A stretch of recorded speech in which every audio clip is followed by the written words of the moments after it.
नमस्कार दोस्तों, आप सभी का मेरे YouTube चैनल में बहुत बहुत स्वागत है। जैसे कि आप देख रहे हैं, आप यहाँ पे थंबनेल मैंने लगाया है कि बिना पढ़े पास। बिना पढ़े पास का मतलब ये नहीं है कि आपको पढ़ना नहीं है, पढ़ना है, लेकिन स्मार्ट तरीके से और थोड़ा सा मेहनत में हम अधिक मार्क्स यानी कि नंबर ला सकते हैं। ठीक है, तो देखते हैं इसमें कुछ प्रश्नों को हम। तो आइए स्टार्ट करते हैं। एमक्यू प्रश्नों को हम लोग सॉल्व करेंगे। सबसे पहले मैथ में हमारा पहला प्रश्न है, यदि x square plus 7x plus 10 बराबर 0 हो तो x का मान है। ठीक है, इसमें 4 ऑप्शन दिया है, इन 4 ऑप्शन में से हमको x का मान लाना है। तो चलिए स्टार्ट प्रश्न को हल करते हैं। सबसे पहले इस टाइप के प्रश्नों को हम इस बोलते हैं बहुपद। ठीक है, जिस इसका हम गुणनखंड करेंगे। गुणनखंड कैसे करते हैं?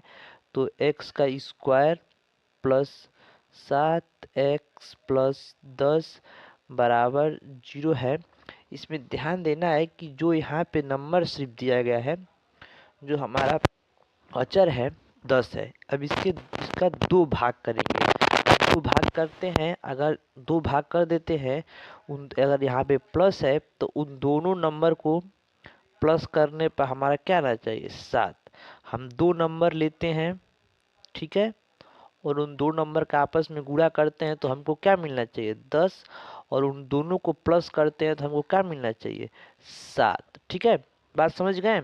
यानी कि जब ऐसे समीकरण दिया रहेगा तो हम उसमें देखेंगे कि जो हमारा लास्ट में अचर दिया गया है, इसका दो भाग करना है। अगर गुणा करने पर दो संख्या आती हैं और उन्हीं दो नंबरों को जोड़ देते क्या हो जाए? हमारा जो दूसरा पद है वह भी आना चाहिए। ठीक है, तो देखते हैं कैसे होगा। जैसे कि यहाँ पे एक्स स्क्वायर प्लस, अगर 10 है तो 5 दूना 10 और 5 दू 7, यानी कि हमारा गुणनखंड क्या हो जाएगा?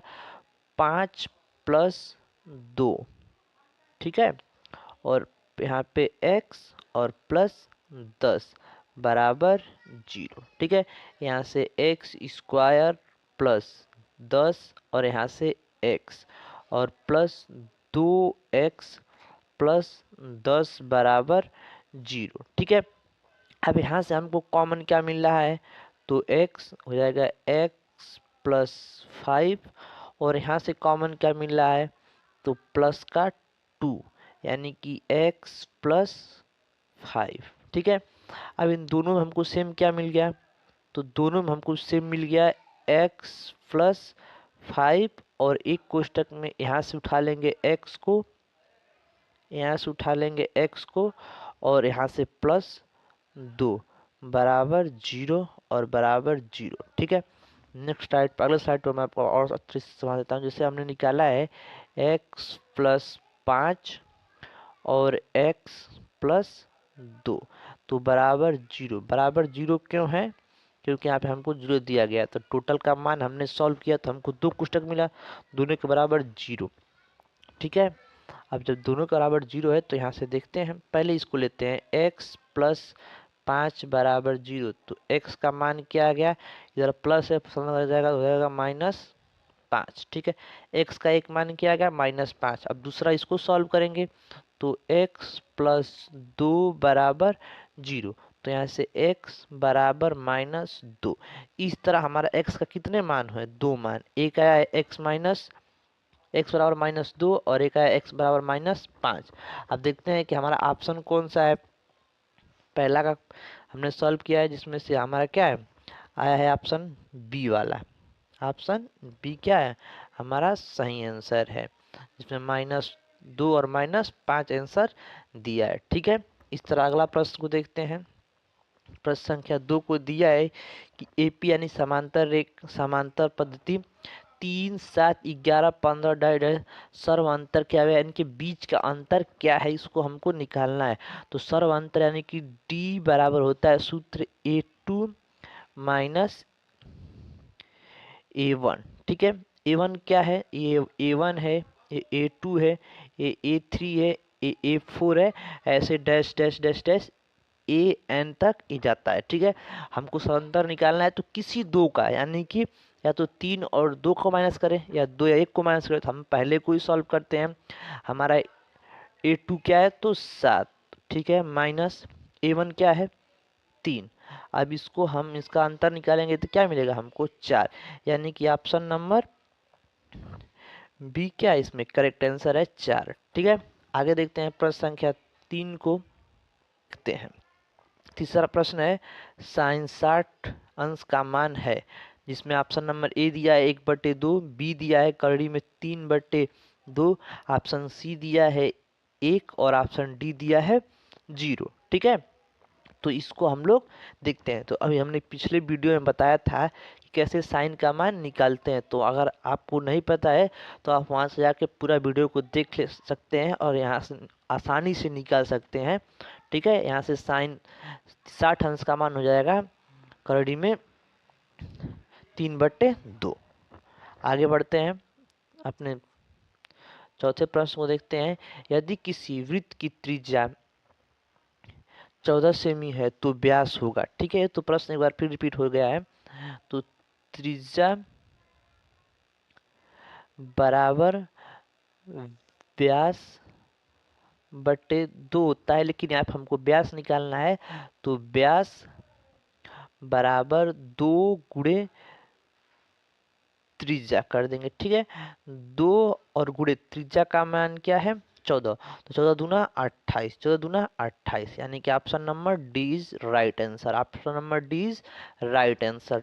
ठीक है, आगे बढ़ते हैं प्रश्न संख्या 5 को देखते हैं। दिया है कि दो रेखाएं जिनकी ढलान यानी कि सॉल्व समान हो, तो वह रेखा अगर जैसे देखिए मान लीजिए दो रेखाएं ऐसे ही दी गई हैं या ऐसे हैं, इनकी दोनों बीच की दूरी क्या हो समान हो, तो रेखा क्या कहलाएगी, वो रेखा कहलाएगी समांतर समांतर रेखा। क्या कहलाएगी, वह कहलाएगी समांतर रेखा, यानी कि option number C is right answer.